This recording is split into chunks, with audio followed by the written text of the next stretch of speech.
Si mund të shërohen këto traumat kolektive për cilat ne po flasim, nga komunizmi më pas tek demokracia, kur unë po lexoja pak për ty para se përveç bisedës telefonike që bëm para intervistës, ishte episodi i nënës që me 2 granata i çonte ty dhe motrën në shkollë, kur ishit 5-6 vjeç. Ky është një detaj që ti e ke mbajtur mend dhe e sjell jo pa traumë, besoj. Si mund të adresohet kjo për gjithë shoqërinë, për Sonilën, për Ilvën, për gjithë ata që na dëgjojnë tani, për fëmijët e tyre? Si mund të adresojnë? A janë kurrikulat në shkollë një mënyrë?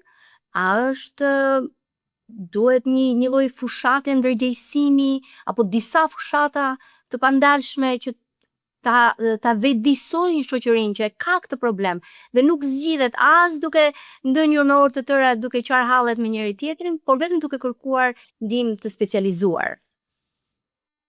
Tani është e vështirë të ndryshosh të gjithë komunitetin dhe të flasësh për gjithë komunitetin sepse çdo njeri, siç e thash më përpara, duhet të bëj punën e vet. Dhe në radhë të parë njeriu duhet ta kuptojë nga ana kognitive për të bërë punën e vet, të ndërgjegjësohet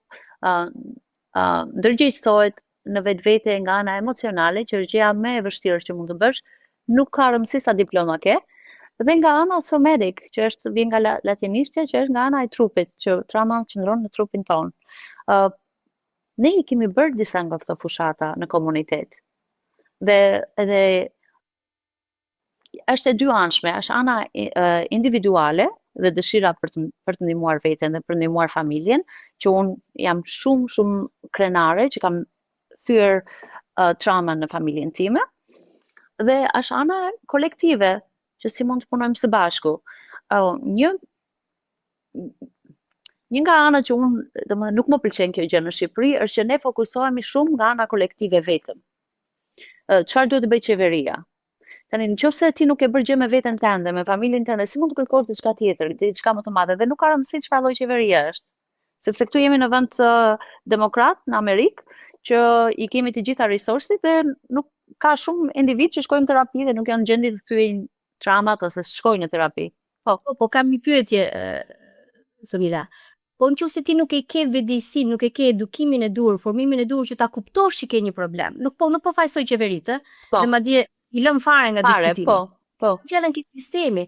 Nëse unë nuk jam brumsuar, nuk më ka shpjeguar njëri që kjo që kam, kjo që ndjej, kjo traumë kolektive duhet adresuar, unë as nuk e di që kjo quhet traumë, as nuk e di që kjo është dhunë, nuk arrit ta diagnostikoj. Pikërisht, prandaj nga ana kognitive, duke dhënë në mësim, ose duke bërë ana emocionale në shkollë, ose duke folur sa më shumë si podcasti jot, ose tani janë rritur anët psikologjike dhe dëshira për të rritur nga ana psikologjike të gjithë ne, pak a shumë. Dikush nuk mund ta kuptojë dhe i duhet më shumë ndihma kognitive, por intelektualet e kuptojnë, i duhet më shumë ndihma emocionale. Ndihma emocionale është diçka, është si puna e walking in minefields, duke ecur në përbomba.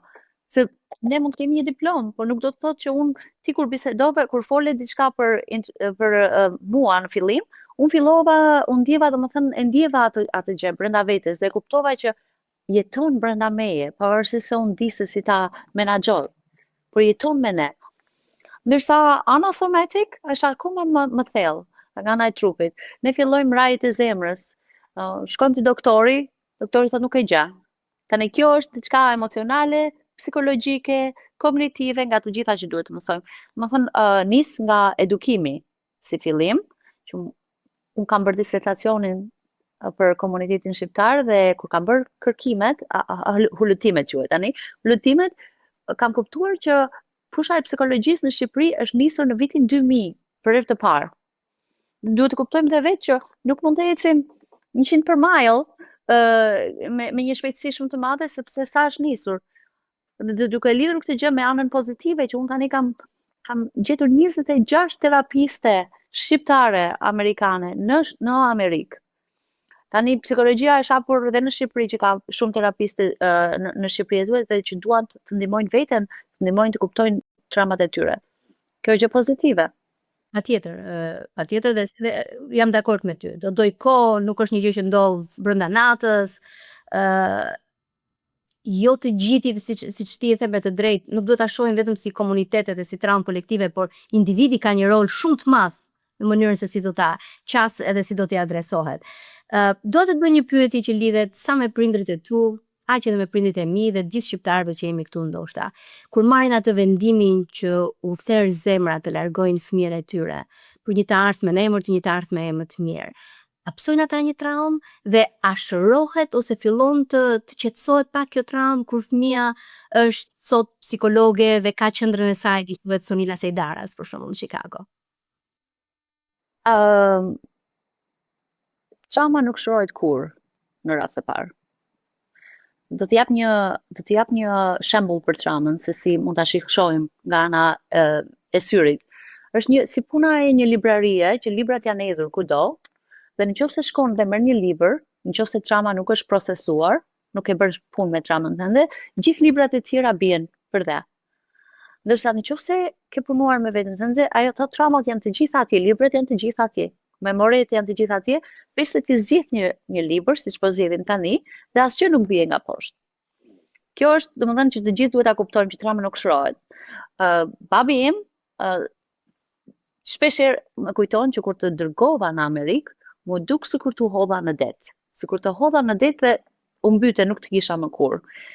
Prindrit e mi janë shumë fatmirës tani, për arsye kanë patur fat sepse edhe unë kam dalë në jetë kur i thonë, dhe i kam bërë që të ndjen krenar ndaj meje dhe të kuptojnë që bën zgjidhjen e tyre. Por që kemi patur trauma familjare, duke u ndarë nga njëri tjetri, si unë, si ata, ajo është diçka që rime ne gjithë jetës dhe nuk shrohet, veç se menaxhohet edhe mos një tënd pastaj e bën dhe më të lehtë, besoj, edhe për pikërisht. Por ai fëmijë për shembull nuk ka të gjithë, nuk ka se pjesa është që unë kam bërë punë me veten, pjesa tjetër është që kam qenë dhe me fat. Me kë kam njohur, çfarë rrugë kam zgjedhur, nuk është vetëm të bësh punë me veten, se është dhe fati, kë ke njohur është dikush që siç u njohëm ne bashk, unë nuk e dija që ishe këtu.